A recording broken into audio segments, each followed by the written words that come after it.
Thank you, Chair. I can confirm the meeting is now live. Great, thank you, Simon. Welcome, everyone. I'd like to call to order for the November 21st Heritage Advisory Committee meeting. And begin with a land acknowledgement. So the Halifax Regional Municipality is located in Mi'kma'ki, the ancestral and traditional lands of the Mi'kmaq people. The municipality acknowledges the peace and friendship treaty signed in this territory and recognizes that we are all a treaty people. And I'd like to start off with item 1.1, the annual election of the chair. So I'll now step down from the chair and turn it over to Simon, the legislative assistant, to run the annual election of the chair. Thank you, Chair. I will begin by just describing the process for the election of chair. We would begin by opening the floor to nominations. Any member can nominate any other member, including themselves. Any nomination requires a seconder to approve the nomination, and we'd also just ask if the nominee can confirm for members briefly if they accept the nomination. Once we have opened the floor for nominations, I will wait for a lull in the conversation and call for any further nominations. I'll call 3 times just to confirm that we've received all nominations that members wish to make. If we have more than one nominee, we'll proceed by a election by way of secret ballot. I have a web link that I will distribute to members that enables them to vote using SurveyMonkey, and members will be able to vote for one of the 3 candidates, and I'll share a document that just identifies who the candidates are. It'll say, candidate 1, candidate 2, candidate 3, and their names next to them for the sake of voting, because in the voting software itself, it won't have the names specifically. It'll say candidate 1, candidate 2. So just to make it clear who members wish to vote for. If there is only one nominee, then following the close of nominations, that member will be acclaimed for the position. And we would ask that after the declaration of a successful nominee under either process, we just have a motion to appoint the chair. And that would just be made by a member, seconded by another member as any other motion. Are there any questions regarding process considerations at this time? No. All right. In that case, I will begin by opening the floor for nominations. Are there any nominations for the position of chair?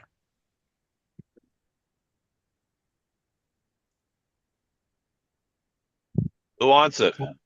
I was going to say I'll nominate Tyler. He's done such a good job for us before. How do you feel about that, Tyler?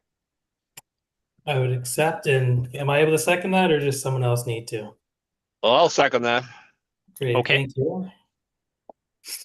So, hearing one nomination for Tyler Brothers for the position of chair, are there any further nominations at this time?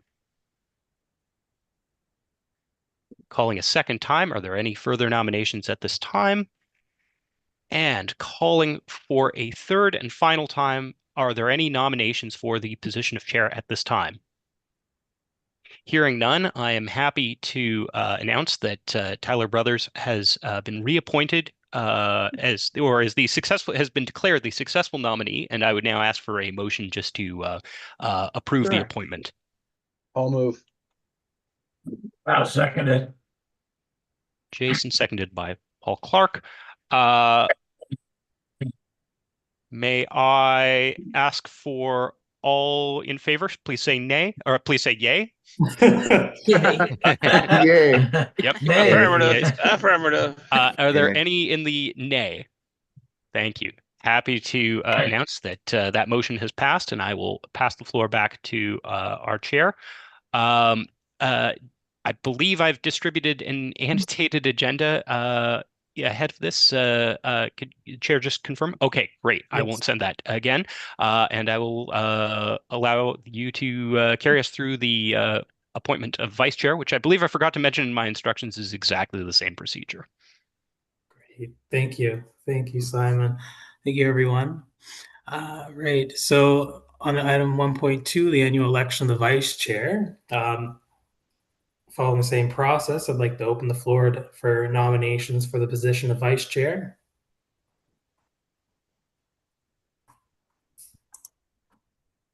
Anybody want it? Who, who is the present vice chair? Brian, isn't it? Rosa. Rosa. Rosa, right, yes. Rosa interested again? Rosa's not present. Oh, So I she's- should mention that I think Rosa is currently on a leave of absence for only a couple of meetings. I believe that is coming to an end shortly. I assume that she would have an interest in the position, though can't speak specifically for her. I don't think there's a large risk of appointing her in her absence if she is not comfortable, doesn't wish to proceed. I think we could potentially address that at a future meeting. Okay. Hey, sounds good to me. I'll nominate her in absentia. I'll second it. Thank you. I'll call for any further nominations for vice chair. The second time, I'll call for any further nominations for vice chair. And a third time, any nominations for vice chair. Well, Move With that- nominations closed. great. So with that, Rosa, has been nominated. Is there? I guess can we have a motion to appoint Rosa? Sorry, the last name I don't have it. Rosa Melito as the vice chair of the Heritage Advisory Committee. I'll second. Question? All those in favor? right, Aye. Those opposed? Motion passes. We will be sure to let Rosa know on her return. Thank you, everyone. Motion to approve the minutes of Sorry. October Approve minutes. 22nd. Yeah, so are there any errors or omissions noted? Then, so I'll call for the motion to approve the minutes. So moved. Second. All those in favor? Aye. Those opposed? Motion carries. Item 3, so the approval of the order of business and approval of any additions or deletions. Simon, are there any addition or deletions? Thank you, Chair. I can confirm that there are no additions or deletion requests received through the clerk's office. There is, however, a request to change the order of business today. Staff are requesting that item 9.1.2 and item 9.1.3 be considered before item 9.1.1. So that just moves where there's two staff items kind of later in the agenda, just up to ahead of 9.1.1 because they're a bit more substantial in nature and potentially benefit from a little bit more prioritization for discussion today. Simon, there was some correspondence I forwarded to you in regards to the recent court decision, Dalhousie versus HRM. Was that forwarded to the committee members for their information? Yep. So following discussion with our solicitor, we have circulated one of the handouts associated with those, and that's been included in the agenda package materials there. Okay, I believe, you. just to confirm for myself, because I assumed it was the councilor's intention to circulate that for item 9.1.2. Can I just confirm if that's accurate? That's correct. Okay, excellent. Thank you.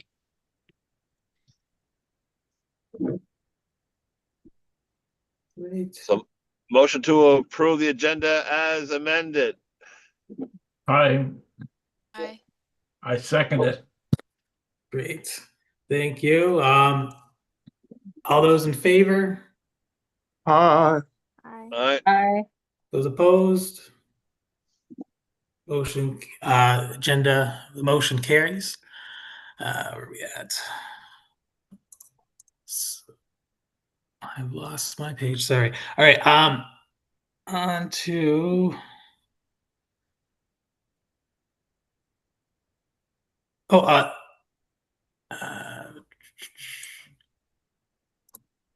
business arising out of the minutes. Was not identified. And I'd like to call for the declaration of any conflicts of interests.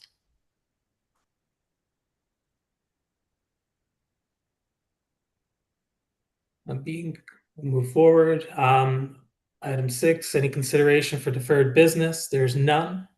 Item 7, correspondence, petitions, and delegations.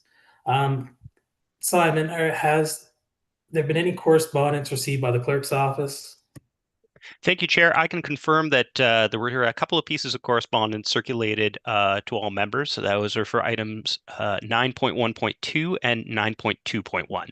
All correspondence, again, has been circulated to members of HAC. Thank you. And to Simon and committee members, are there any petitions you wish to bring forward? Thank you, Chair. None received through the clerk's office.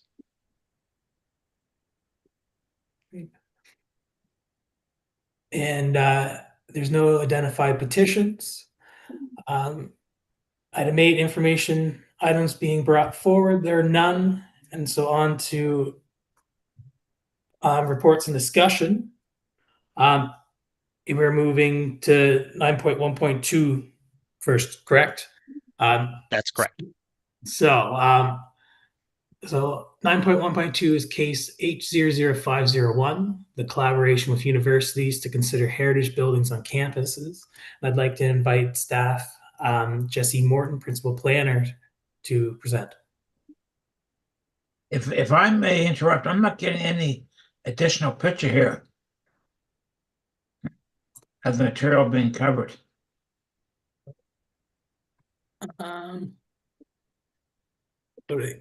What do you mean? Like the presentation? Yeah, there we go. That's Okay, it. great. Great. That's it. Wonderful. Thank you, Mr. Chair. Just want to confirm that everybody else can see the presentation as well. No issues there. Okay, thank you. My name is Jesse Morton, Principal Heritage Planner with the Halifax Regional Municipality. And today I'm here to discuss the continuation of case H00501, which looks at collaboration with universities to consider heritage buildings on their campuses. I just wanted to interject just to let you know. I think your presentation is it isn't full screen. You're on the just like the okay the preview mode. Yeah, you just might want to try this again. Sorry about that.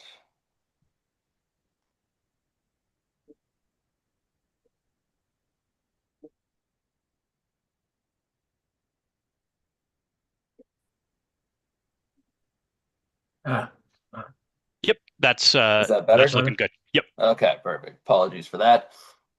So yeah, starting with the background for this project, it dates back to January 2019, when the Community Planning and Economic Development Standing Committee and Regional Council discussed protections for potential heritage properties in downtown Halifax.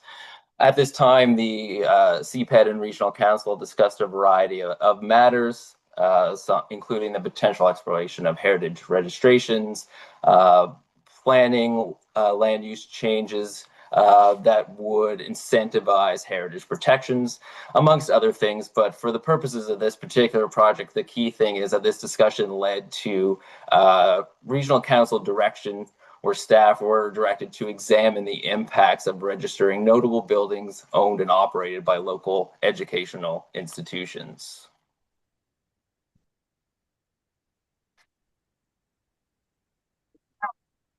Apologies here. Okay, there we go. Yeah, so this culminated in a staff report in 2022.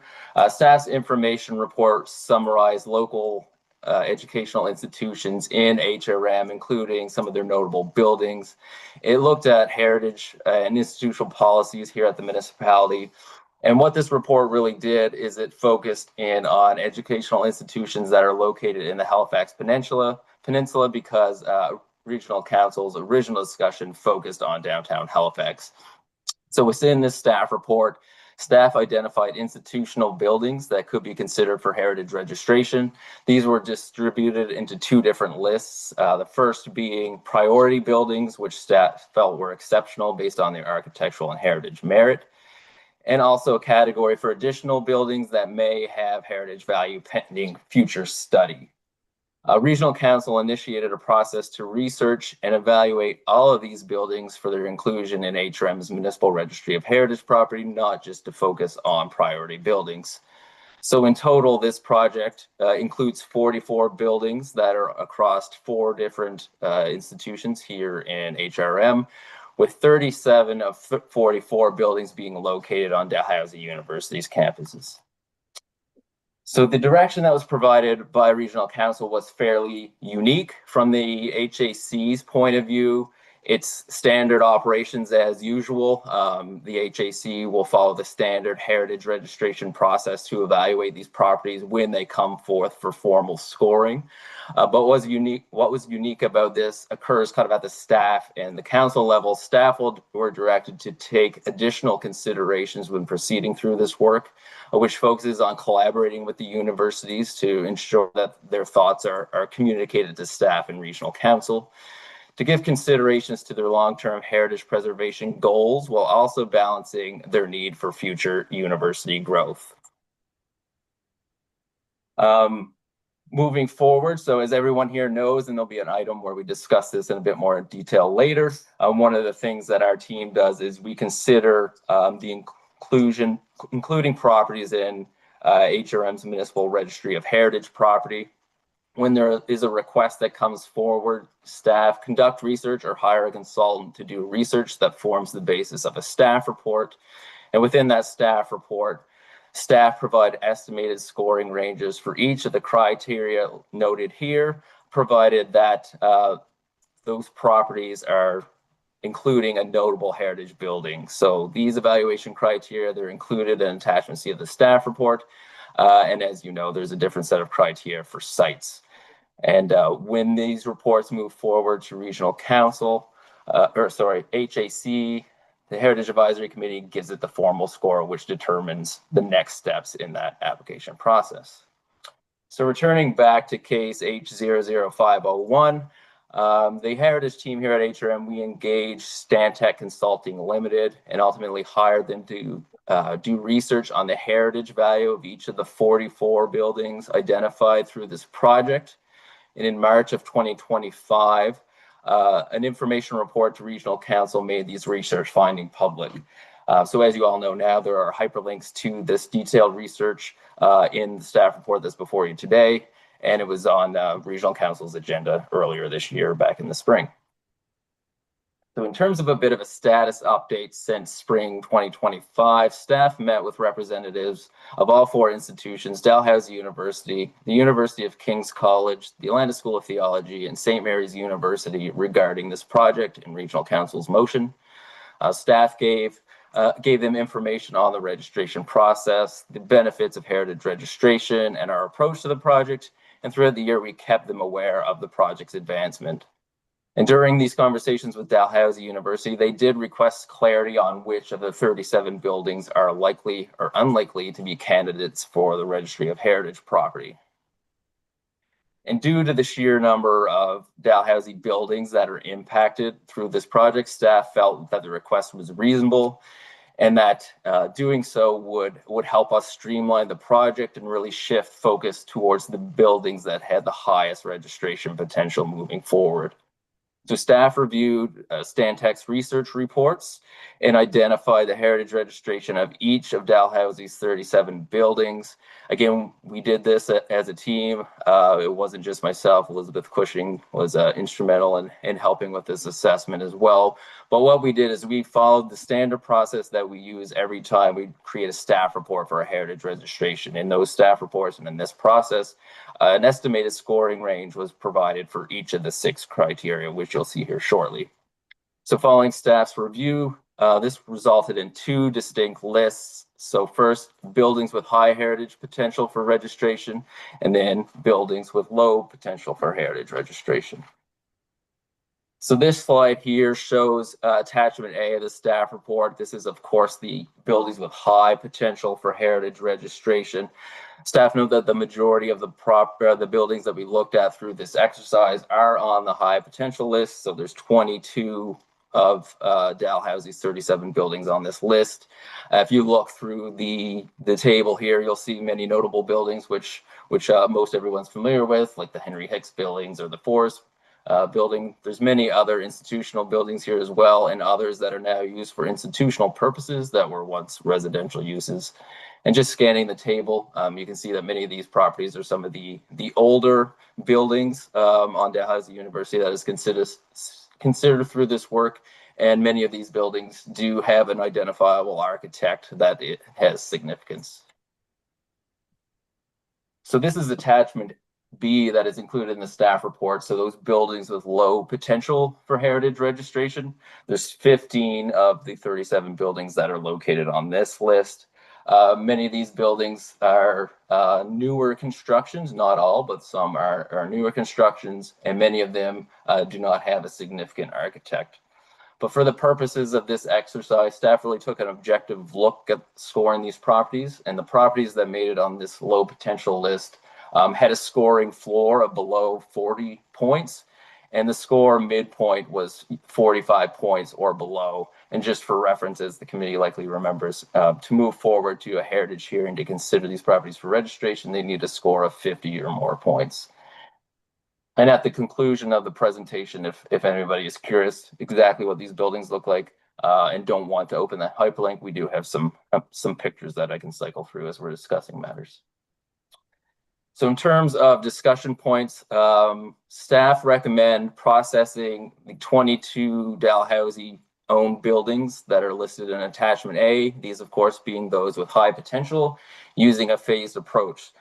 So there's many buildings that are involved in this staff recommendation report, so it's impossible to bring them all forward to the Heritage Advisory Committee at once.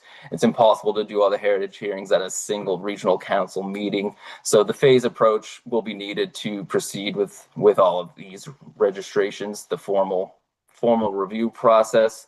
And once we have direction on this application, staff can really develop kind of an implementation strategy where we can bring these properties forward to the HAC in batches, where the HAC will give their formal scoring range for the properties. And we expect that this work will occur in 2026 and 2027.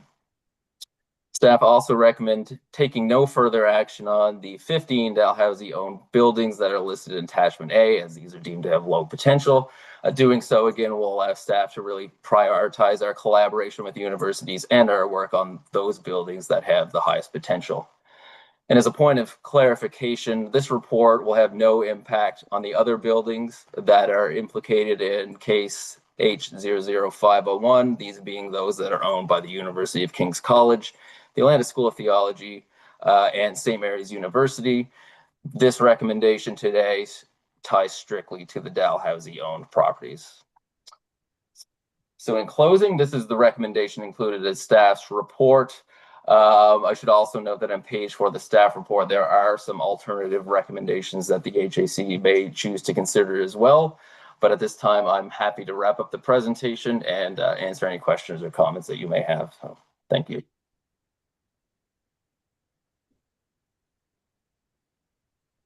I have a quick question. Would there be any potential for streetscapes in certain designations or certain neighborhoods there of the highly rated buildings versus low rated buildings? Just kind of curious if how does it fit in the landscape of the area? Through you, Mr. Chair, to the councillor. So that's a good question. So this particular project to date focuses on the buildings that were identified back years ago. So some of the buildings that are in the table are located on the same property. So some of the registrations that move forward to regional council will be evaluating multiple buildings at one time, because of course the heritage registration is applied to the property, not individual portions of a property or buildings on a property. So some of the registrations, when we move forward, they will be grouped together for the HAC's recommendation and consideration. I mean, at this time, we're not really focusing on streetscapes under this particular project. It's more looking at the individual properties. But again, some of these properties will contain multiple buildings. Now, if there's a case of one of those buildings were to be considered for replacement or taken down and put a more of a higher density building there, would have to deregister the property to get that done, or could they do a building by building permit? Once again, through you, Mr. Chair, to the councillor. So right now, this project is ongoing. There is no heritage protection for these properties at this time. It has to follow due process and bring it forward to completion. So if any of these properties are successfully registered at that time, to make significant modifications to the property, they will have to review those with staff just to ensure consistency with the standards and guidelines. The heritage preservation designation doesn't limit future development per se. We just work with the property owner to make sure that it's done in a manner that preserves the defining elements of each property. And because this is located in the regional center secondary planning strategy, there is the Heritage Development Agreement application policy, where owners of a registered heritage property have the ability to request additional land use and development options from regional council. If the property is A, registered, and B, they're also proposing an equivalent value of heritage conservation work. Okay, thank you. Okay, Chair, I wish to address Jesse with a couple questions.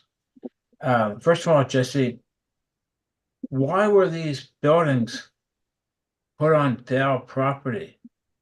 They look to be residential buildings. Were they residential? Were they dorms? Through you, Mr. Chair. So many of these buildings were originally developed as institutional buildings. Some of the properties, as Mr. Clark's mentioning, were originally dwellings that Dalhousie came to own over time, and sometimes these properties now are used for residents, or sometimes they're used for administrative offices. So over time, the property's use may have changed, but many of them are still fairly intact, whereas others have been modified as well. So some were purpose built as institutional buildings, some were purposely built as educational buildings and evolved over time. Mr. Morton, was this property always owned by Dell? Were these properties always owned by Dell? Through you, Mr. Chair, we didn't necessarily look at the historical ownership of each of the 37 buildings on the property. My understanding is that some of the properties weren't always owned by Dalhousie University, but they came to own them over the years.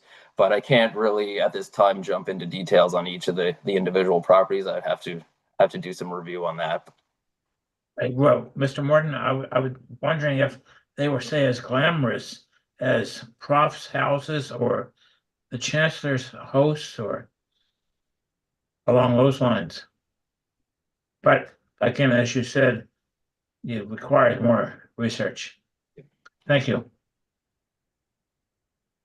Okay, should we get the motion on the floor before we continue discussing? Yep, I think I see Megan Chadwick's hand is open, so maybe I could ask, would Megan, would you feel comfortable reading the resolution and just before entering into discussion and comments? Sure, I can do that.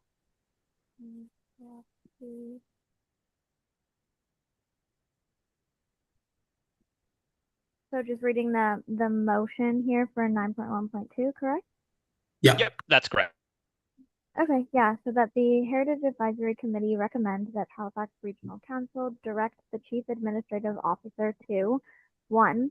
Continue the heritage registration evaluation process for the Dalhousie University owned buildings listed on attachment A of the staff report dated October 30th, 2025, in accordance with the process initiated by Regional Council on September 29th, 2022. And 2, discontinue consideration of the Dalhousie University-owned buildings listed on Attachment B of the staff report dated October 30th, 2025 for heritage registration. And a seconder? Thank Sorry, it took me a second to get off mute there. Second. you, Nancy. Counselor. Okay, back to you, Megan. Yeah, I just had one question that sort of relates to the topics that were brought up in last meeting, just regarding timeline of the sort of existing registration applications as well as new registration applications. Will there be any timeline implications of adding these applications to all of the existing ones, being that it has previously been mentioned that staff resources are somewhat limited for processing those right now? Question for Jesse. Through you, Mr. Chair. So in terms of the work that our team is focusing on right now, there's a few pieces of direction that we already have from Regional Council in terms of work that we should prioritize, these being things like heritage conservation districts, heritage development agreements, and other initiatives stemming from the CHPP. So we also do have direction from Council to proceed with this project. So when we get the new direction from Regional Council, this will be one of our major initiatives as well. So that's something in terms of staff resourcing and the timing of these registration requests with others that have been collected through other means. That's something that we'll have to prioritize as staff. But with this being a Regional Council initiated project, these ones will get some degree of priority. It's just a matter of staff. Once we know exactly how many buildings and properties we have to look at for this project, then we'll be able to get a better sense of how these registrations will impact other registrations that we have. Great, thank you.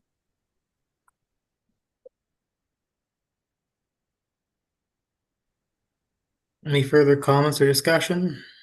I had a question in regards to, are we aware of any potential plans that Dalhousie or King's College may have in regards to new building developments, residential developments that may be in conflict to one of these buildings being designated?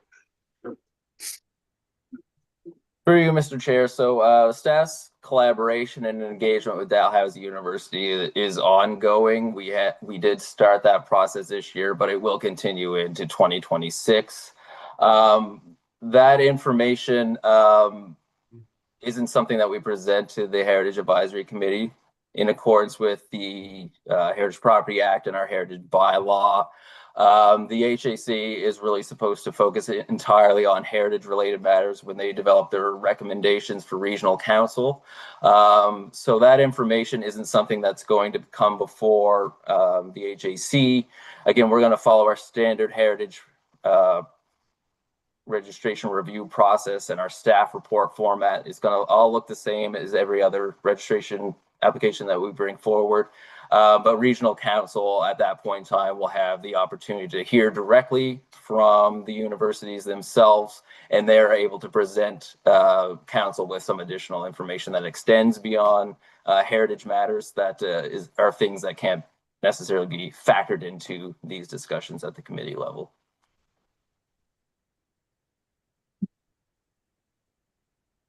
Well, that's a maybe.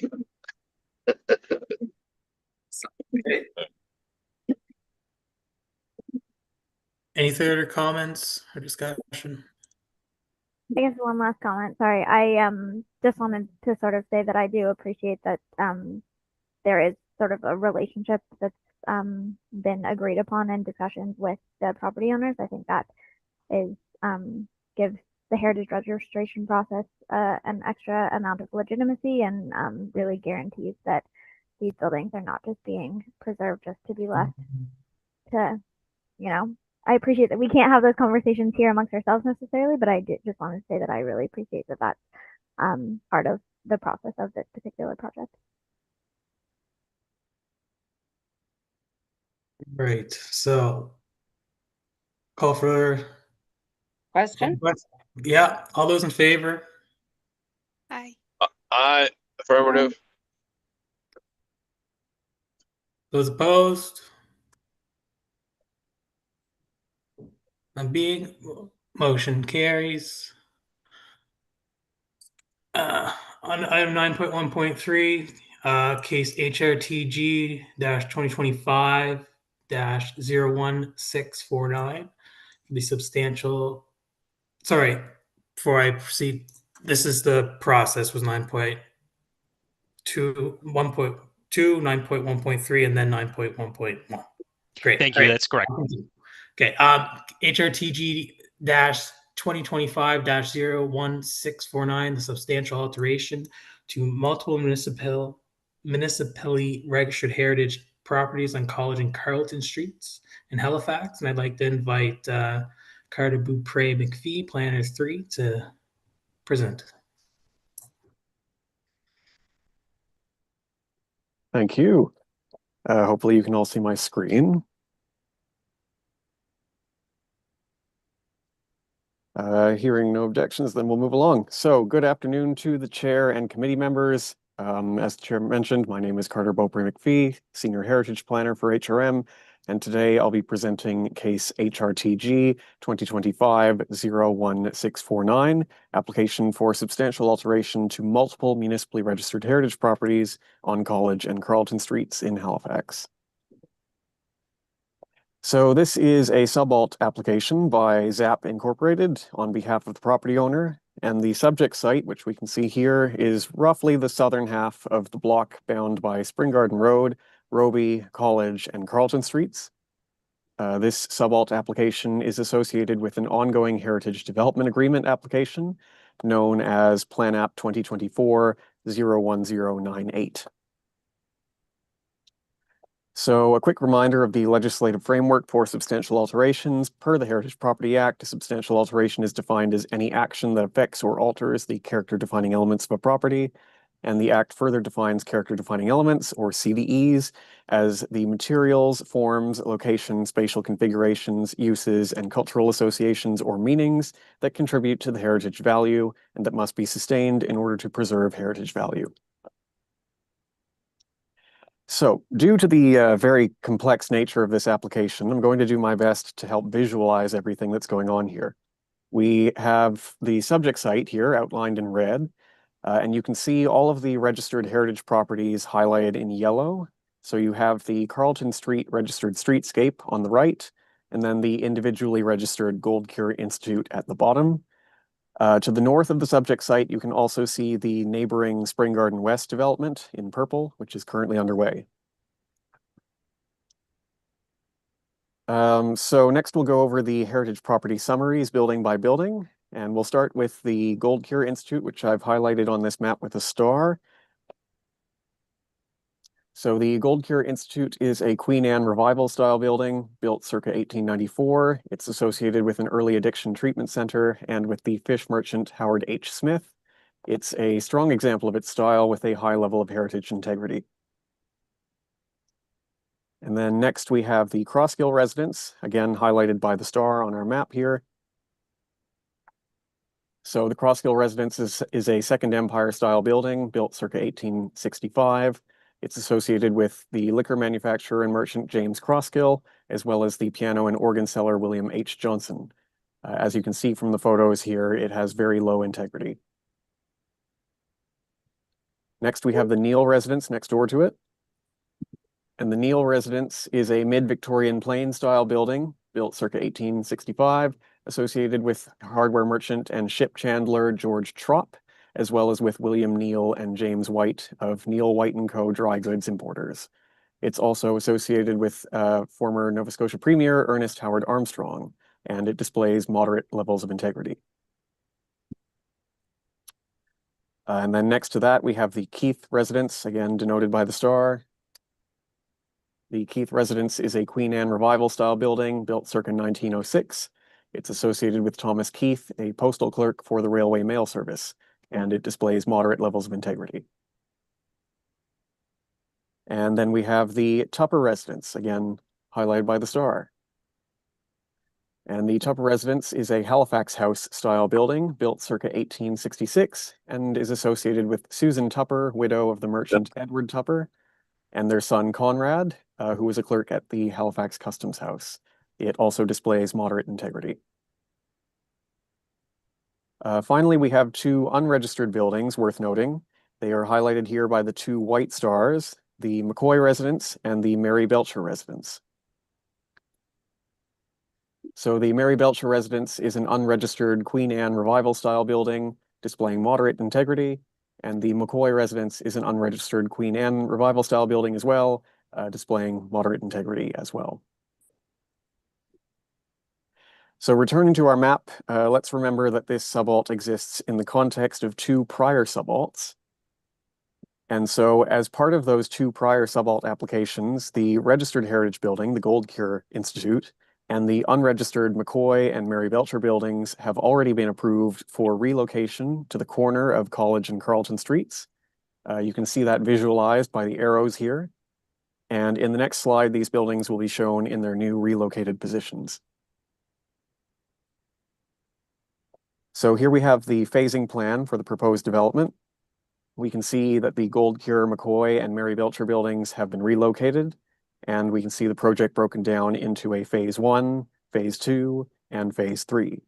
And we'll go over each phase in turn.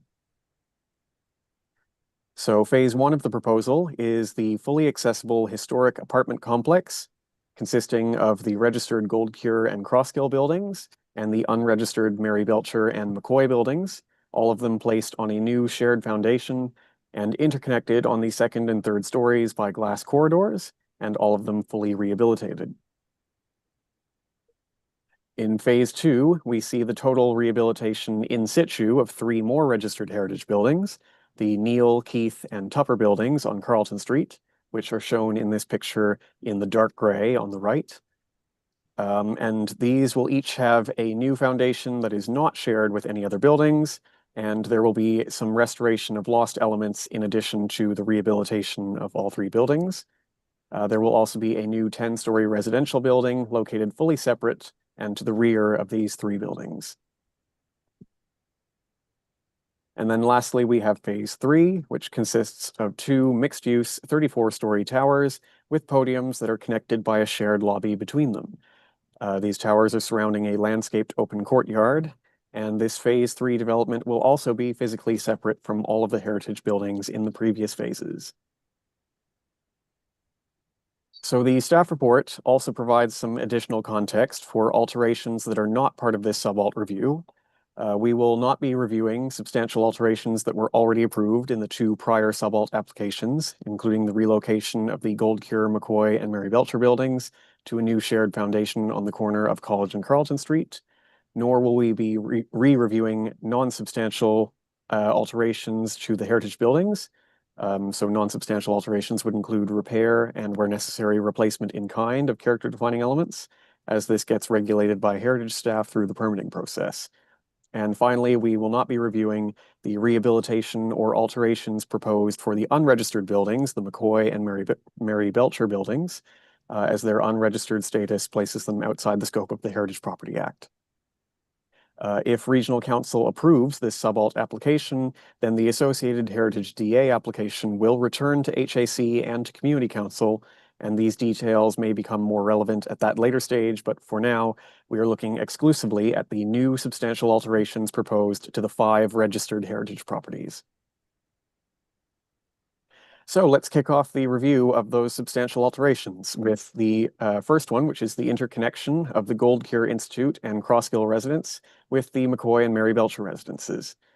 So in this case, there are no ground level connections between the buildings, and the corridors are using a transparent glass design to minimize their visual impact and to maintain the visual separation between these 4 buildings.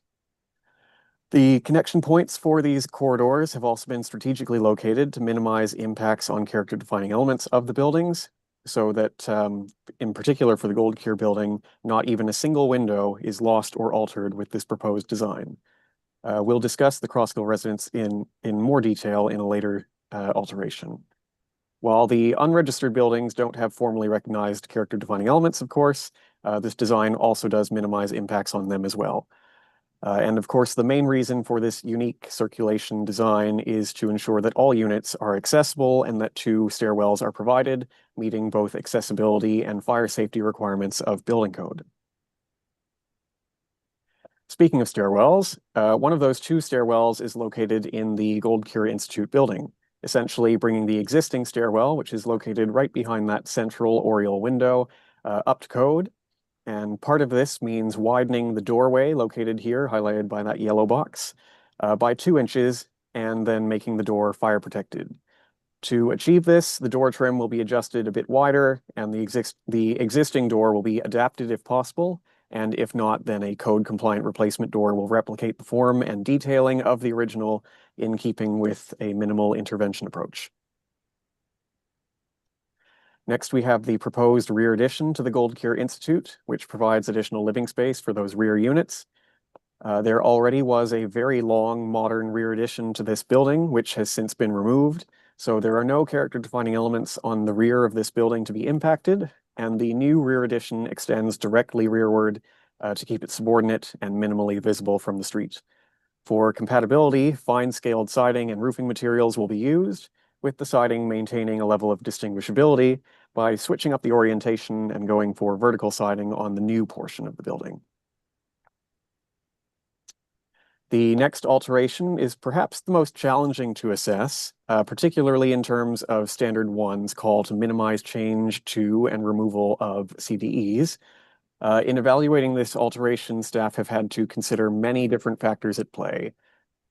So first of all, I would like to clarify that the character-defining elements being impacted by this alteration are both the rear central dormer and the rear mansard roof, which I've highlighted in a yellow box in that inset photo.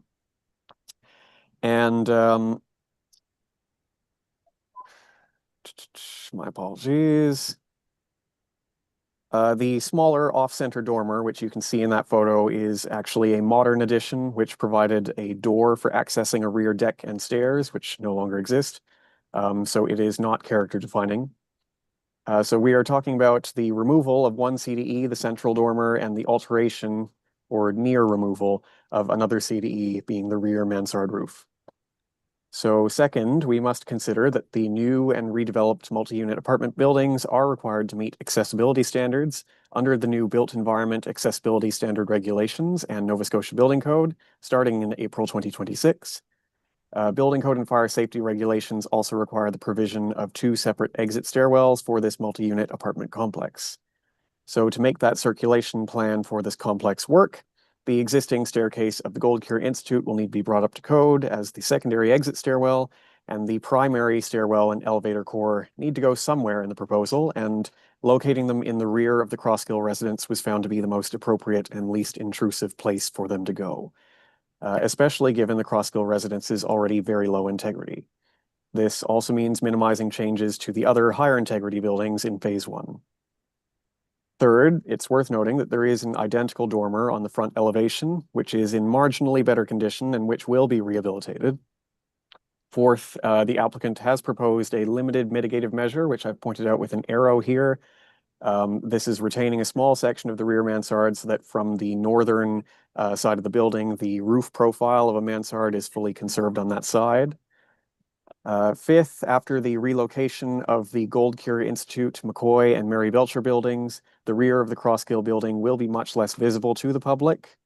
And finally, when considering the proposed rehabilitation measures for the Crosskill residents, some of which we will be discussing later on in this presentation, and some of which are non-substantial alterations, the net effect of all these alterations will be one of improving the overall heritage integrity of the Crosskill residents. So next we have a much simpler one, the replacement of the Crosskill residence's foundation, which has been almost totally parged or overpoured with cement, as you can see here.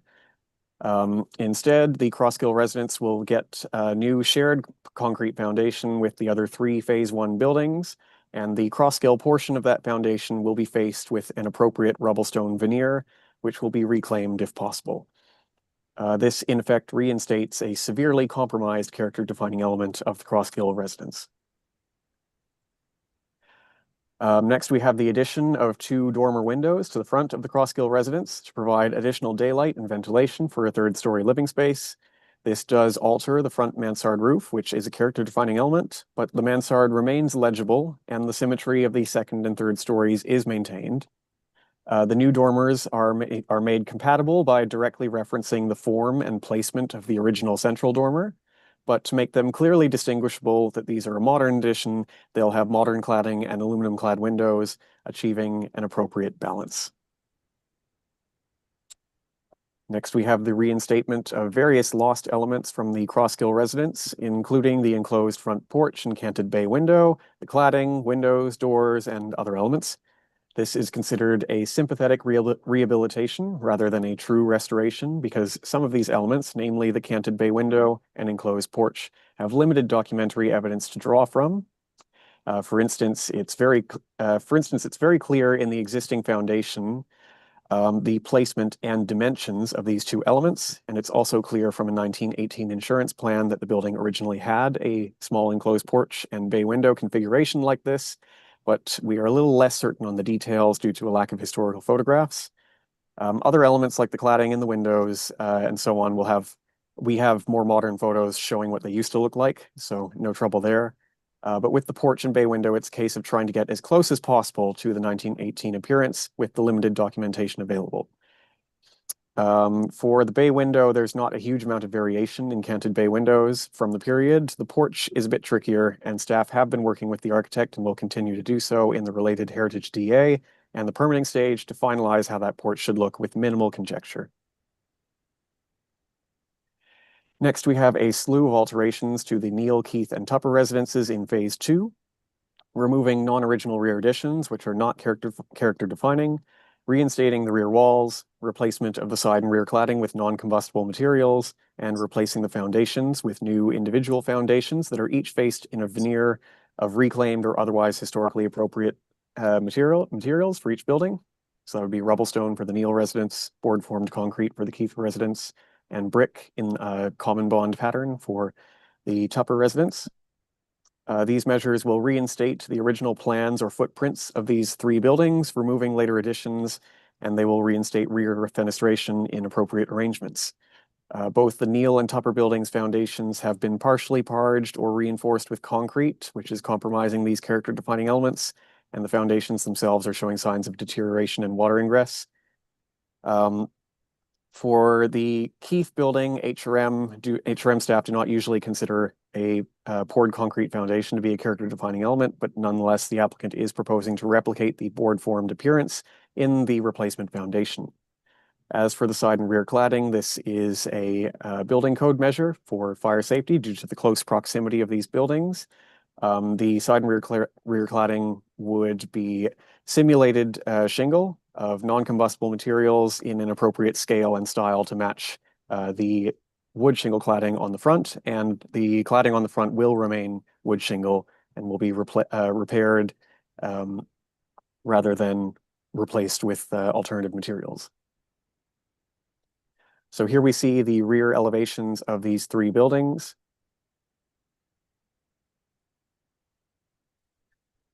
Next, we have restoration of the wraparound porch and northern side wall and the northern side A-frame gable dormer of the Keith residence.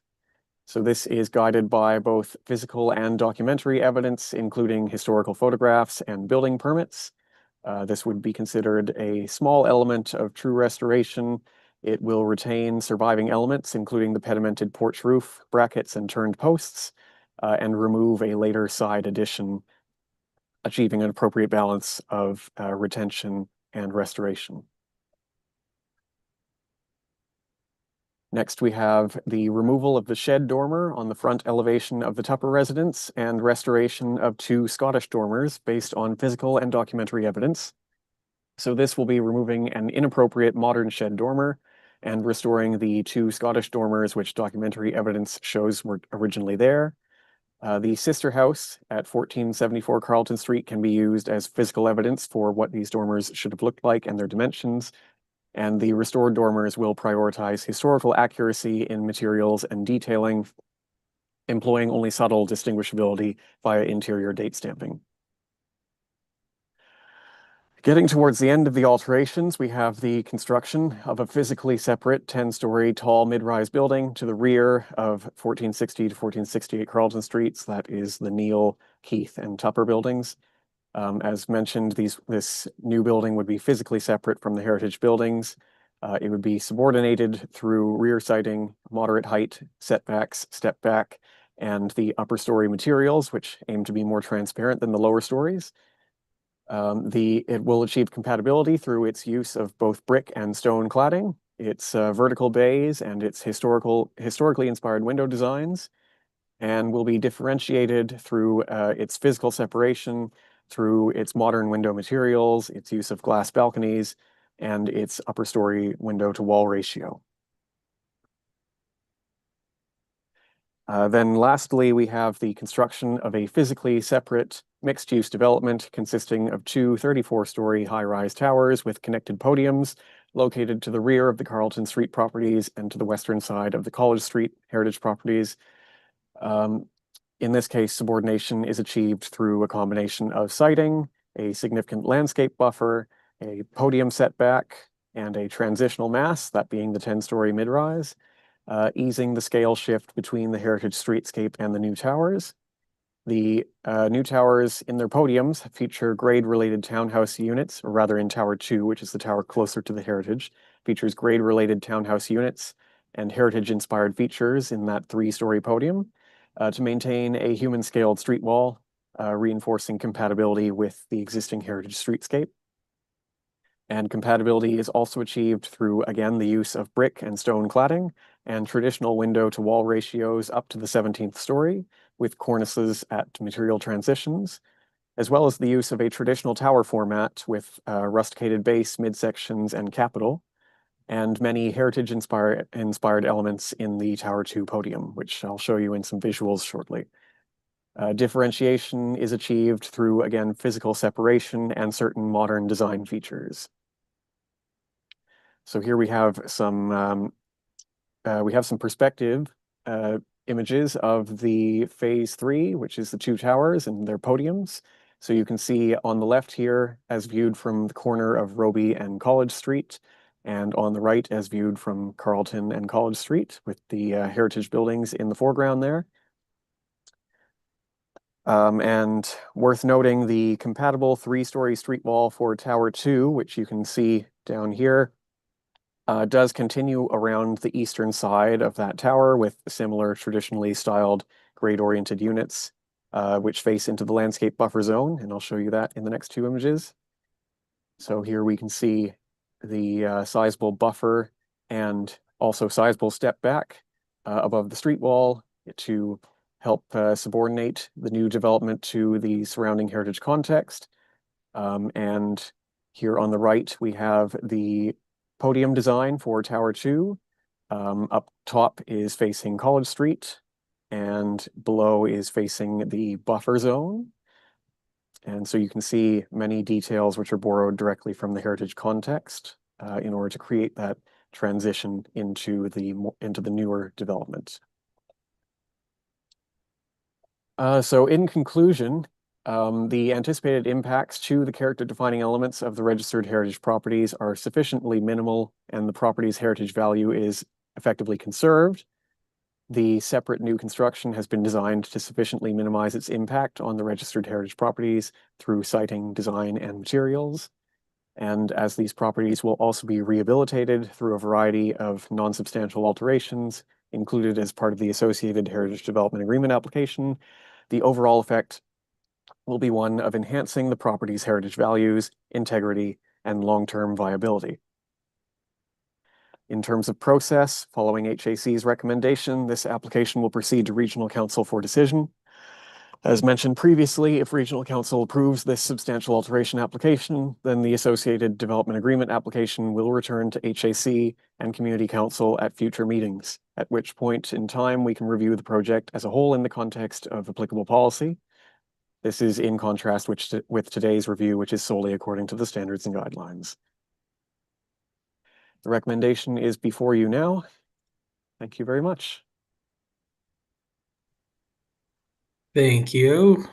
Can I please ask someone to move the motion to the floor.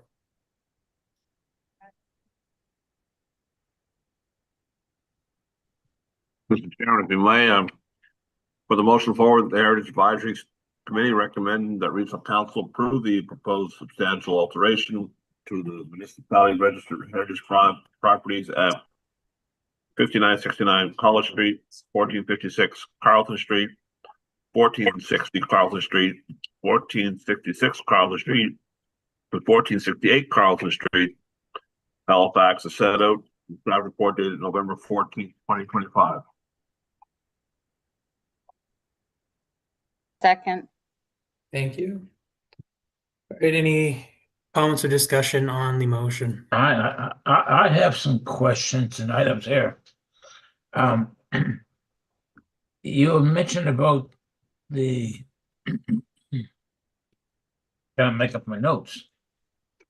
The Belcher property and the Mallory property, that they weren't to be put up for discussion because they're not heritage, is that correct?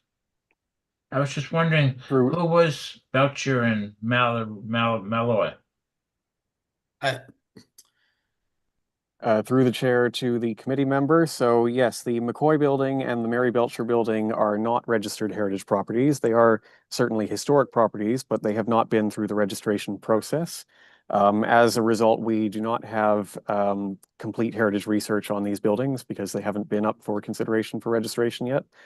So I really can't answer much in terms of the background of those particular people at this time. No, that's sufficient. That's sufficient. Customs. You had mentioned about a custom one house that was classified as a custom.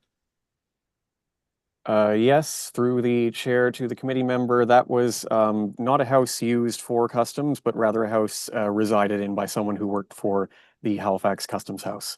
Oh, okay. Well, that would be the old post office down there on, or it's down by the ferry. That is correct. Whenever I see the date 1918, gets me thinking: is any of the money from the Halifax explosion for restoration used for that place? I know it's quite far away from the area of the explosion. So through the chair to the committee member, that building is actually older than 1918, but the restoration period, well, not restoration because it's sympathetic rehabilitation, the period chosen to sympathetically rehabilitate to is the oldest period that we have documentation for, which is 1918. It's certainly possible, theoretically, that the building could have looked different prior to 1918, but the oldest records we have for how it looked are from 1918, where it would have its small box-shaped enclosed porch and its canted bay window. Thank you. Thank you very much, sir. Just one comment, other comment. 2 34-story buildings? That's quite going to be quite the sight. Okay, great. Thank you. The heritage piece. Joanne? Hi, I just wanted to question, as we are having the buildings moved again, and this is being done by the same contractor that moved the buildings prior that collapsed, what safeties or considerations are being given to the engineering of this? Is it with a different firm? Are they required to put anything extra in place? So I do believe that this is part of a previously approved substantial alteration, and it was discussed that there were going to be measures put in place. Okay. If the Carter has anything to add. Yes, that is correct. We would include measures in the associated heritage development agreement to address those concerns. But for now, that's sort of outside of scope of this particular substantial alteration discussion. Okay, thank you. David? Hello, everyone. I think as we saw before, I would really hope that there's no more moving of properties on this site, because we saw what happened last time. We had a heritage property destroyed. And I noticed when Paul mentioned the 34 stories, Tyler, you said, let's keep it to heritage. But I think the fact that you'd have two 34 story towers is totally issue to the heritage because it overshadows the site, and it really takes away from how those properties were sited and how they are connected to the landscape. So I can't support these towers as a subordinate alteration at all. And just because you set them back like a few meters, that's not going to hide them. What's that going to do? I think this sets a bad precedent for Halifax and for HRM if we just keep shifting heritage properties around, like we're playing a little game like Connect Four or something. Where are they going to get shifted away in the future? And I think, are we the Halifax Heritage Advisory Council, or are we the Toronto Heritage Advisory Council if we're just going to have these 34 stories popped up all around town? So those are my concerns. Thank you very much, everyone. Thank you, David. Through the chair, if I could just add one piece of clarification, just on the first part of committee member David Jones's comments. With respect to the relocation of buildings, as Tyler did note previously, that is within the scope of two previously approved substantial alteration applications. Substantial alteration applications under the Heritage Property Act do not expire. And so for that reason, HAC is not at liberty to reconsider the relocation of buildings, which has already been approved. Certainly we are aware of the building that was dropped way back when. And a previous substantial alteration application did address how to make whole that streetscape when the building was dropped, which was the relocation of the Mary Belcher building to that corner to replace it. So that is all within the scope of a previous subalt and is not open to reconsideration in this meeting. Thank you. Any further comments or discussion on the motion?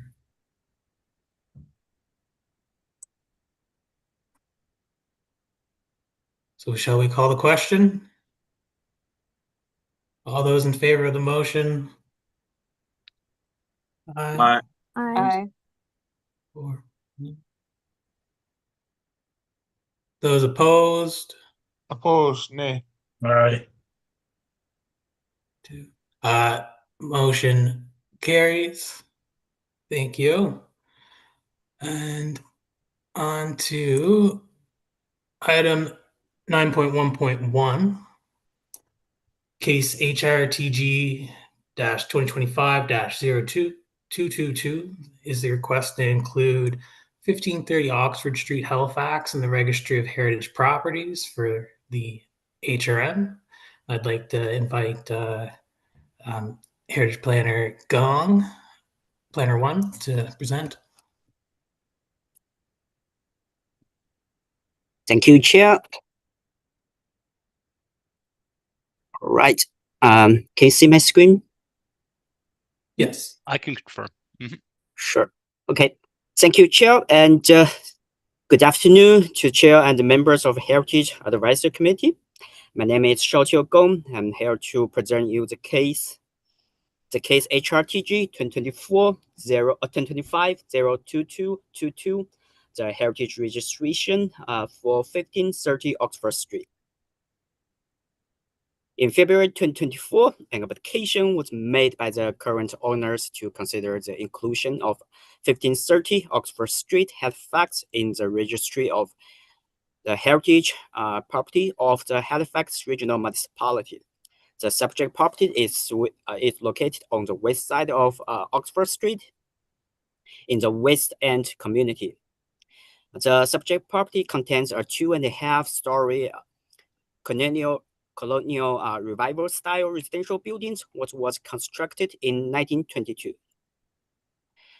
As usual, the Heritage Advisory Committee is asked to score the subject properties on the registration evaluation criteria before you.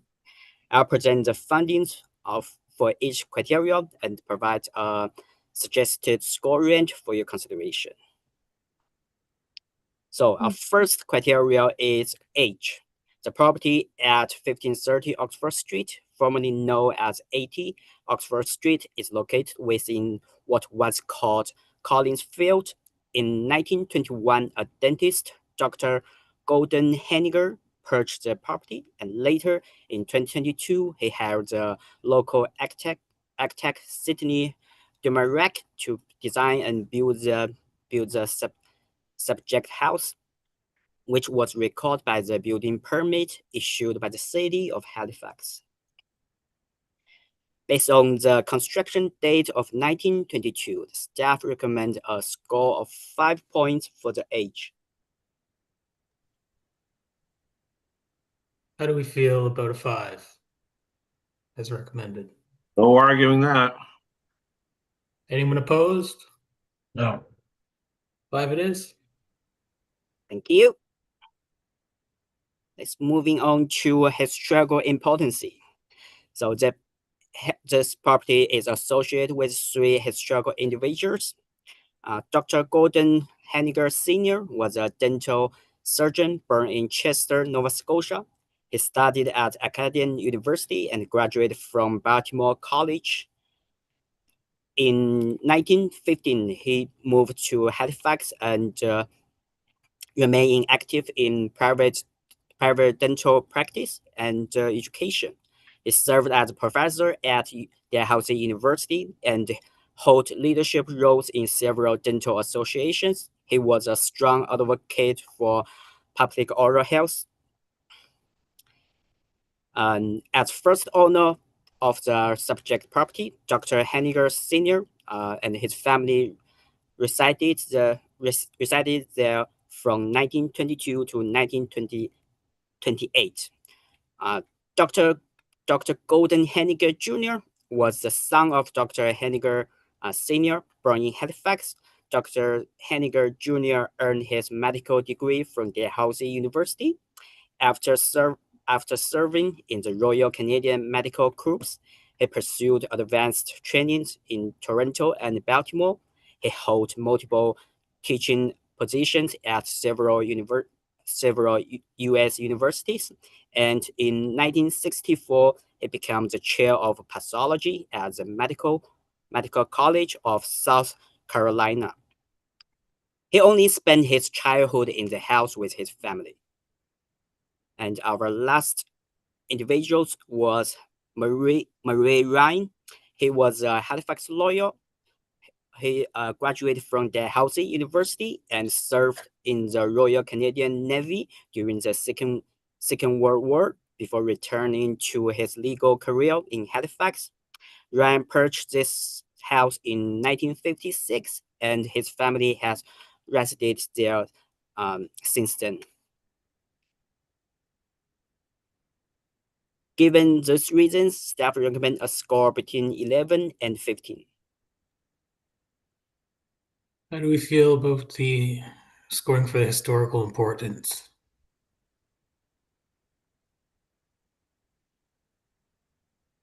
I was feeling like a 12 or 13 at the most. I like 13. I'd accept 13. I'd go with 12. But we can move it up to 13. There we go. 13. Anyone opposed to 13? Great, we'll go with 13. Thank you. Thank you. The third criterion is the significance of architect. As mentioned, the house was designed by the Halifax architect Sidney Dumarek. He was the son of famous Halifax architect James Dumarek. He joined his father's firm after graduating from Acadian University. Together, the firm designed several commercial buildings, including some bank buildings across Nova Scotia. After his father's death, he continued practice and later partnered with another Halifax architect, Andrew Cope, with whom he co-designed several significant projects, including the Dingle Memorial Tower. Dumarek's work ranged from institutional to commercial and residential buildings, with some notable examples such as the Freemasons Hall and Tea Eden store on Barrington Street. In the area close to the subject property, he also designed several residential houses, including his own home on Oxford Street. Demarac had influence in the province, so staff recommend a score between 4 and 6. How do you wish to score the significance of the architect and builder? For Dumark and Cobb building, I would completely go with a 6. Absolutely, I concur. Yeah, 6. 6 sounds great. Anyone opposed to 6? 6 it is. Thank you. Our criteria for A is architectural merit for construction. The subject property is a 2.5-story wood frame building with a rectangular plan. The property is likely constructed by balloon framing construction. It's building atop on a brick concrete foundation, and it has 2 large brick chimneys. The outside wall was clad with wood shingles. The everthrough is made by Colbert. Given the balloon framing construction was a common practice in 1920s, staff recommend a score between 1 and 3. How do we feel for architectural merit on the construction? I feel comfortable with 3. I think the building's still rather in good form and stuff. I would give it a good merit for that. 3 sounds great. 3, yes. Anyone opposed to 3? We'll go with 3. Thank you. And the criteria for B is architectural merit for style. The subject property is a representative example for the colonial revival style, incorporating elements from both Georgia and classic architectural styles. It features a symmetric facade and a balanced rectangle plan with Georgia-style windows evenly distributed across 3 bays. And character-defining elements are listed in the staff report, but most notably include 2.5-story wood construction house, the modernly pitched roofs with an eyeball dormer, symmetric facade with a pedimented entry porch, projecting bay window as a rail, classic cornice lines with dentils and cobble everthrough, double hang windows with wood surroundings, 2 brick chimneys with cast iron anchor plates, and the wood shingle siding. As an excellent example for the colonial revival style, staff recommend a score between 7 to 10. What do we feel about style scoring this? I would say like 9. I feel like this is such a beautiful example. I really do. And it's in great condition. I So, agree. Yeah, this would be a real plus for 9. any neighborhood. Yep. 9 9. sounds great. Anyone opposed to 9? 9 it is. Yep. And our fifth criteria is architectural integrity. The subject property retains a high level of architectural integrity with the original rectangle massing and character-defining elements intact. However, there are 2 moderate alterations. One is a large shed dormer on the rear of the building. The second alteration is kitchen alterations, including a new rear entry with sliding door, a rear deck and stairs to the kitchen, and also a small unity projection. Given the house is largely unchanged, staff recommend a score between 11 to 15.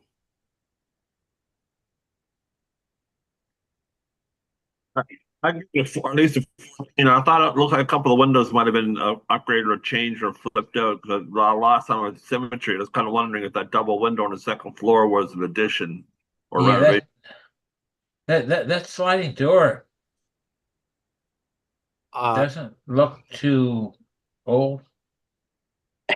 The second door, the windows is sorry.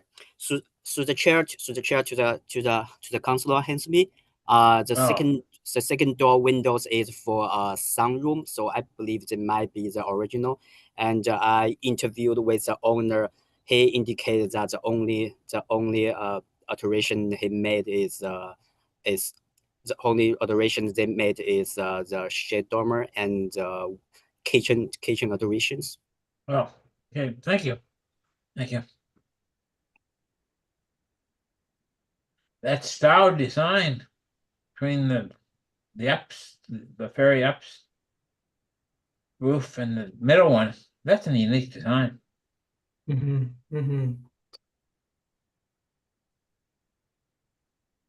Gong, are you? Yeah. Okay. Thanks. So what do we feel for scoring of this architectural integrity?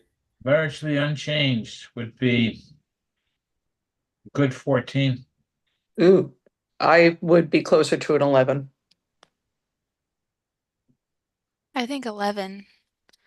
11 But or the owner says that there's not much change since the original structure. Well, that might be the changes that they have made, but there have obviously been changes made to the house. Now, granted, they are largely in the rear of the house, which is good for streetscape value. But obviously, the sliding doors, the deck, those are not original. And I will agree with the largely unchanged level, but I wouldn't go higher than an 11. Any other thoughts? How about an 11? Anyone opposed? Or any other thoughts? 11 it is.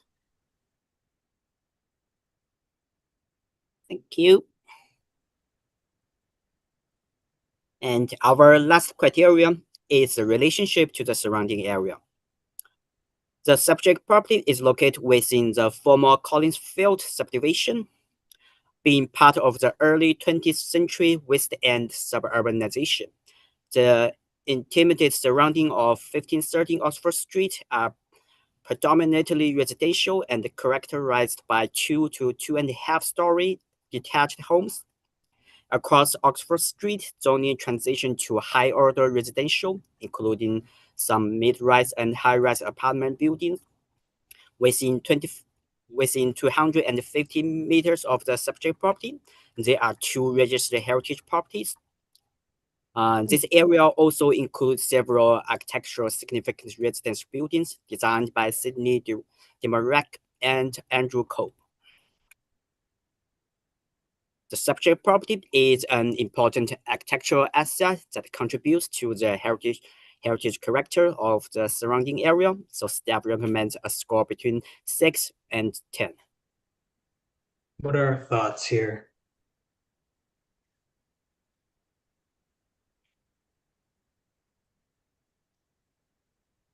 Between a 6 and a 10.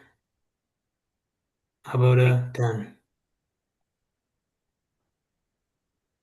I'd say maybe halfway at an 8. I was gonna say 8 as well. Yeah. I feel like 8 is about right. I mean, it's very significant to the area for sure, but I don't know that it's the everything to the area. I would agree, yeah. Great. Anyone opposed? 8. 8. 8 it is. All right, thank you. And lastly, should the property score 50 or more, here are 2 recommendations for the community member to consider it. Thank you. Thank you for the presentation. Okay, can I have someone move the motion to the floor, please? I have it open, I believe. Oh, no, I've already moved on to. Oh, let me. I have it here. The Heritage Advisory Committee recommended the Regional Council 1 to set the date for Heritage Hearing to consider the inclusion of subject property in the Registry of Heritage Properties for Halifax Regional Municipality. And 2, approve the request to include 1530 Oxford Street, Halifax in the Registry of Heritage Properties for Halifax Regional Municipality, shown in map 1 of the staff report dated November 5th, 2025, as a municipal heritage property under the Municipal Heritage Act. Second. Thank you. Any question, comments before we put this to the vote? No. Great, thank you. So all those in favor of the motion? Just be noted for the minutes, it was scored 55. I don't think no one mentioned the score. Oh, yes. Like, Thank you. So all those in favor? Aye. Aye. Aye. Those opposed? No. Motion carries. Thank you. So, item 9.1.4 is the proposed 2026 meeting schedule.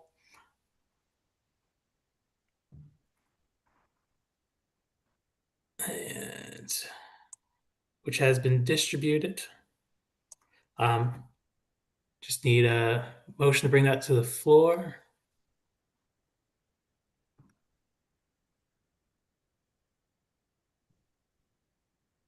I will put it in the chat if someone wants to move that. I'll move it. Oops. Oh, here we go. That the Heritage Advisory Committee approved the proposed 2026 Heritage Advisory Committee meeting schedule as outlined in the staff memorandum. In a second. I'll second. Thank you. Any questions or comments before we put this to the vote? All those in favor? Oh, pardon? Oh, I just said question, like just call him a question. Sorry. All right, yeah. All those in favor? Aye. Those opposed? Motion passes. On the item 9.2 committee member updates, which is 9.2.1, the prioritization of heritage evaluations for properties facing demolition. And I would like to step down from the chair so I can move this. I would ask, as the co-chair is not present, if there's someone who would like to chair this portion. Right. I'm good here to lead.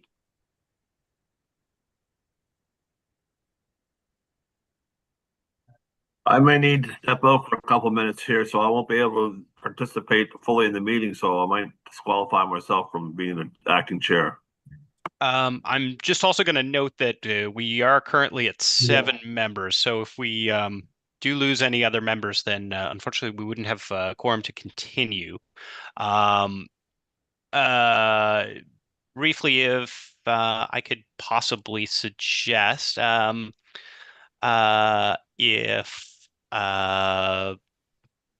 someone is able to just, oh, yep, sorry.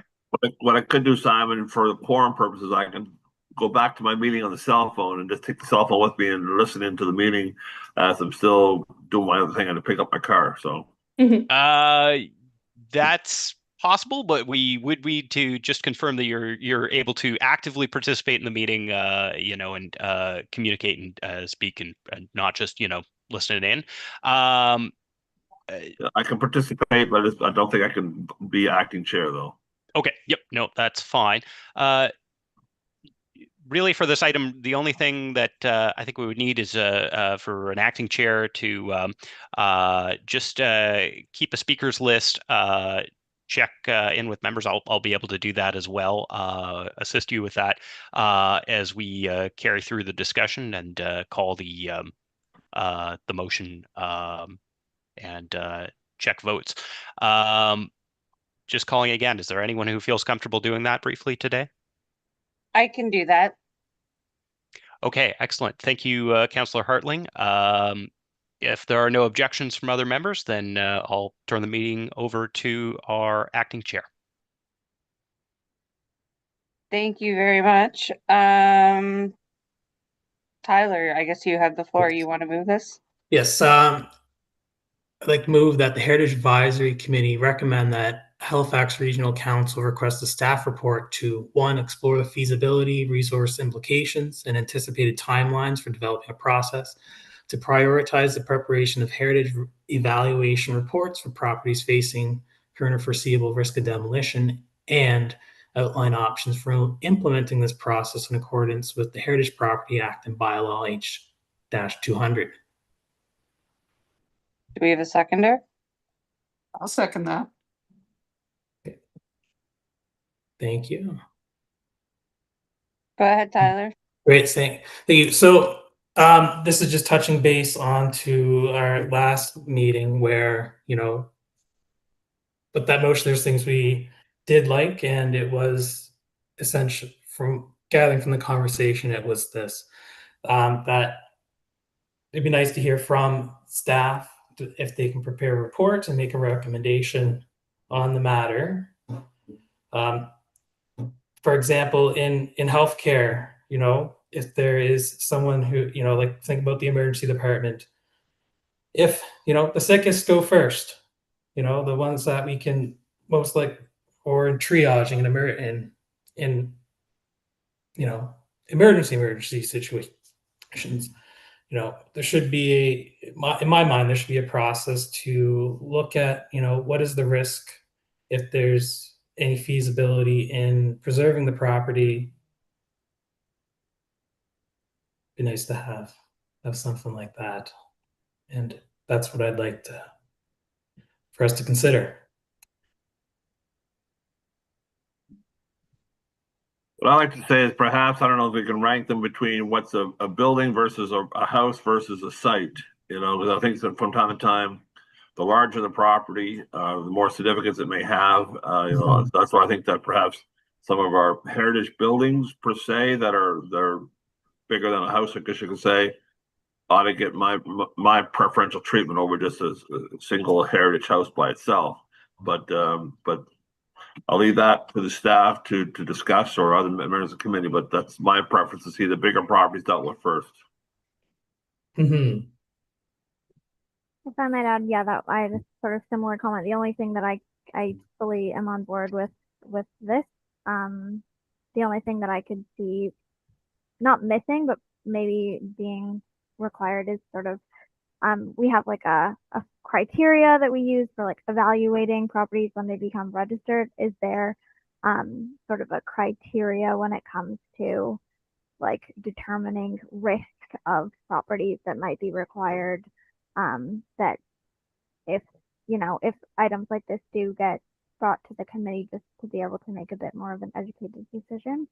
But I don't know exactly what that looks like, but maybe just having a bit more of a fleshed out evaluation criteria similar to the registration process. Is that a question for staff? If they're here and able to answer about whether or not that, in their opinion, ties into this, or whether that's another item that is out of the scope of the committee.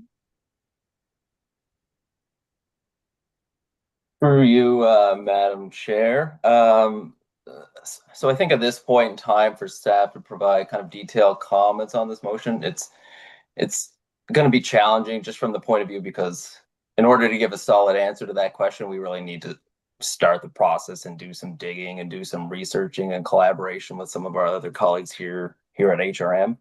I think from that standpoint, just looking at this motion and trying to determine, we would have to find a way to clearly define, it couldn't just be subjective, what exactly does foreseeable risk of demolition mean? And I mean, sitting here before you today, I see that being as quite challenging. I'm not really sure of the logistics and execution on that in terms of how it would work. Just as a recent example for some of the challenges that we might face from that point of view is, I think during Carter's presentation, he showed a property that had low low heritage integrity. And I mean, if somebody walked down the street, they might think, oh, this building might be at risk of being demolished, but actually it wasn't at risk of being demolished because the applicant was placing a great deal of time, effort, and resources into figuring out, okay, what exactly is the best course of action to preserve this building. So I think from that point of view, it's going to be a challenge to create a defined process that gives us a very objective assessment. I'm not saying it's not feasible. I'm just saying I could see that being a challenge. I guess in terms of from some other high level points of view on this this particular motion that I should kind of clarify and reiterate. I mean, there's been some discussions back and forth over the last couple of meetings about demolitions and whatnot. So, I mean, in terms of this motion, just wanted to reiterate that under the Heritage Property Act, like staff don't have the ability to halt any kind of a process or an application that's happening under another piece of legislation. So that will continue. Like we still can't use the Heritage Property Act to stop something that is proceeding according to proper procedures. There's only that one very small option for us to stop alterations for a period of 120 days, and that's once a heritage registration request goes to first read into council and we properly notify the applicant that they have a 120-day window where they can't do alterations. So that's really the only time where we have the ability to intervene and into a situation where a building might be potentially getting demolished. And I mean, with that in mind, we do have to ensure procedural fairness. Like that's a key part of the work. Like an applicant, if they do submit something that's lawful, like it has to run completion in parallel to other staff initiatives and things like that as well. And we can't really use one process to intercept another. So there would be some logistical challenges there. And in terms of last meeting, I did mention that it's not the HAC's role to directly give staff or task to works, that HAC cannot do that. And through this process, that wouldn't change. Through the legislation and HRM's heritage bylaw, the HAC has the ability to make recommendations to regional council, but there'll never be a situation under the current legislation and the current bylaw that like the HAC would directly tell us what we had to prioritize or not. So those are just a couple things kind of to keep in mind. So other than that, I mean, if you have more specific questions on the projects or what the next steps would be, I can try to answer them. It would be pretty challenging to kind of, at this point in time, project how easy or challenging the process would be. But I think the HAC should keep in mind that it could be fairly difficult to do this. And I mean, even if staff do go away to come up with an information report, I wouldn't expect that to come through in the short term. That will take some time to develop, and it's possible that at the end of it, the feasibility might still be low in terms of staff's opinion. So, I mean, those are some high level comments that I can offer right now. If there's anything more specific, feel free to let me know as we proceed. Oh, that's great. Thanks, Jesse. Yeah, I think just to sort of end my piece, yeah, so long, I think having, I also foresee the same sort of challenges when I read the motion. I do sort of agree with the idea of it, but yeah, if this does proceed and a report is prepared by staff, I think it would just help clarify the intention of the project if some of those risks and the evaluation criteria were attempted to be more explicitly defined.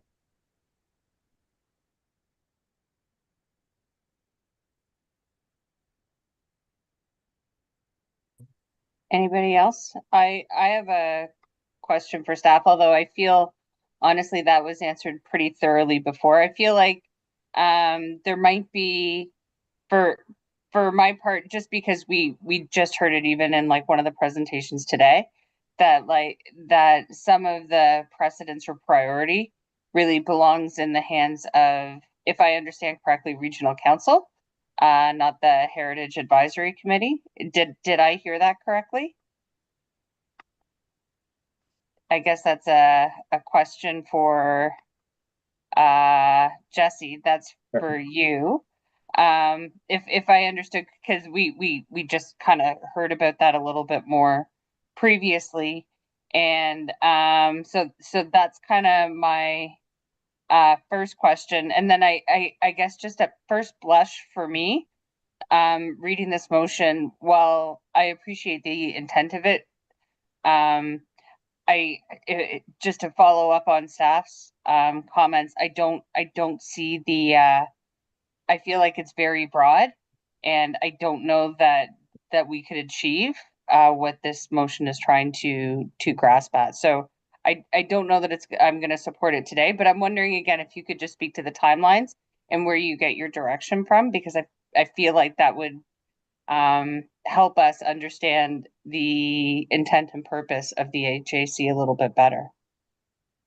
So to you, Madam Chair. So yeah, for sure. In terms of the Heritage Advisory Committee's responsibilities, I mean, their key responsibility is to revise regional council on heritage related matters. So I think this discussion's been ongoing for some time. So if the committee does feel it's something that council should have on their table for consideration, by all means, you can pass the motion, you can not pass the motion. That's up to the committee. But ultimately, the committee's recommendation will go to regional council for final decision and direction on this matter. So if regional council, excuse me, gets this motion, they agree it should be a priority, then the CIO will direct staff to carry that out in alignment rather with regional council's direction. So, I mean, that is something, if it gets to council and is debated, I mean, council might determine that it is a priority that staff would work on. But I think Megan raised the question later in terms of speaking to the heritage registrations on university campuses is how does that kind of intertwine, or how is that connected to other staff work? So right now we do have council priorities on the table that we are working on. If council changes their direction on that, so be it. But I mean, if they do think this is a priority, then I mean, at the end of the day, we're not getting more hours in the day. So if that is a priority and staff work on that, then that means staff aren't working on something else. And that's really an issue for council to consider. That's not like the HAC's concern. But just the reality is we do have a few strategic projects and things that we're working on that council wants us to prioritize. So that's something that they would have to consider if the motion was to advance to them at a later date as well. Thank you very much. Okay, I'm gonna wade into this. First of all, as I've said with Mr. Morton, if you're short of manpower to take on more work, then point it towards getting more manpower, more labor.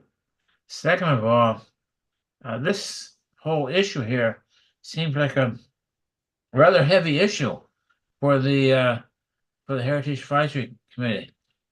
And I'd be all for if shuffling this along. Oh, drop me here. If it's a regional council matter, then it's a regional council matter. It shouldn't be in the hands of the HAC.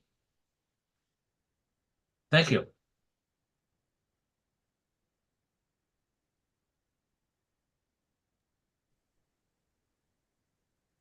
Well, I guess this is no one else wants to speak to it, but overall, just like in healthcare, if we're looking at saving buildings, there should be a review.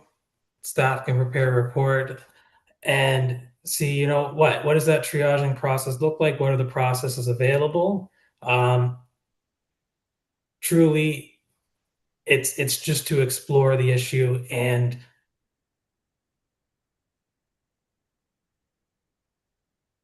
it's truly just to explore the issue. And you know, of course, I believe it is within our scope, and if we can pass that along to council, it's ultimately up to them. But we're making the recommendation. We're going to put that on their plate to review and take a broader look at it before they put that, if they choose to push that motion forward and direct staff.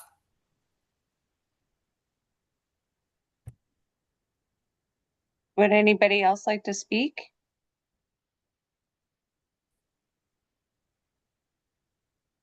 All right, I'll call the question. All those in favor? Both of those. Nay. Hold on, we're still Right. in favor. So we have Tyler, Aye, Megan. Megan, All those against? Aye. Nay.